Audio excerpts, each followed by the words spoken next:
আজকে 34 নম্বর ওয়ার্ডের পক্ষ থেকে এবং আপনাদের সবার প্রিয় পৌরপিতা গোপাল স্যার উদ্যোগে যে বিশাল এই বস্ত্রদান অনুষ্ঠান, বস্ত্র বিতরণ সহ প্রত্যেকটা অনুষ্ঠান গোপাল স্যার বিশাল করে দেখার মতো। সুতরাং এর আগেও সেখানেও আরো আধুনিক করে আরো সুন্দর করে করেছে। আপনারা গর্বিত, আমরা গর্বিত যে আমাদের ডায়মন্ড সাংসদ অভিষেক বন্দ্যোপাধ্যায় শুধু উন্নয়ন করে থেমে থাকেনি, আমরা তার মাধ্যমে শিখেছি এই বস্ত্রদান সহ বর্ষার সময় তিরপল থেকে আরম্ভ করে বিভিন্ন রকম ভাবে সহযোগিতা করে। আর তার সৈনিক আমরা সবাই, তার সাথে গোপাল সাহা, তার কাছ থেকে প্রেরণা পেয়ে এই যে বিশাল বস্ত্রদান শিবির আরম্ভ করেছে।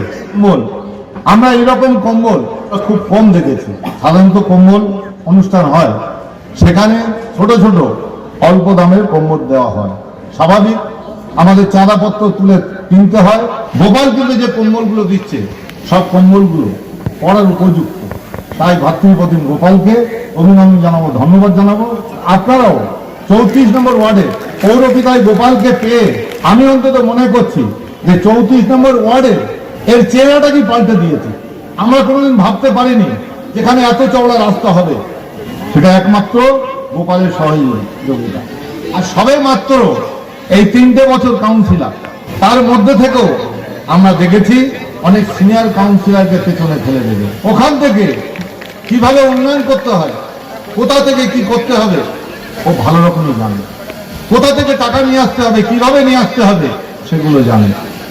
আর এর জন্য আপনাদের বলছি যে আপনারা 34 নম্বর ওয়ার্ডে গোপাল সাহাকে পেয়ে আপনারা গর্বিত। আজকের এই অনুষ্ঠান গোপাল যে বস্ত্র বিতরণ করছে, আমি সত্যি বলছি আমার খুব ভালো লাগছে। এত মানুষ, গোপাল আমাদের পৌরসভার কাউন্সিলর হিসাবে নতুন কাউন্সিলর 1 বছরে, এবং যেভাবে ও কাজের গতি বাড়িয়ে যাচ্ছে, করছে বিভিন্ন ভাবে, আমি তাকে সাধুবাদ জানাই। এবং সেই তার সঙ্গে বিভিন্ন মানুষজন যারা রয়েছেন তাদের সকলকে আমার আন্তরিক প্রীতি, শুভেচ্ছা, ভালোবাসা। গোপালকে উৎসাহিত করুন, আগামী দিনে গোপাল যাতে করে আরো বেশি করে কাজ করতে পারে তার জন্য ওকে আশীর্বাদ করুন। খুবই তৃপ্তি লাগছে, আরও বেশি আমাদের তৃপ্তি লাগছে যেভাবে সেবা সবাইকে মানুষ সাড়া দিয়েছে।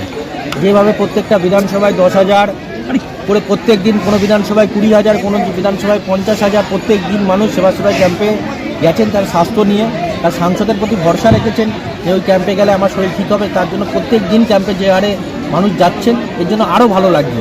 3,000 লোককে দেওয়া হলো।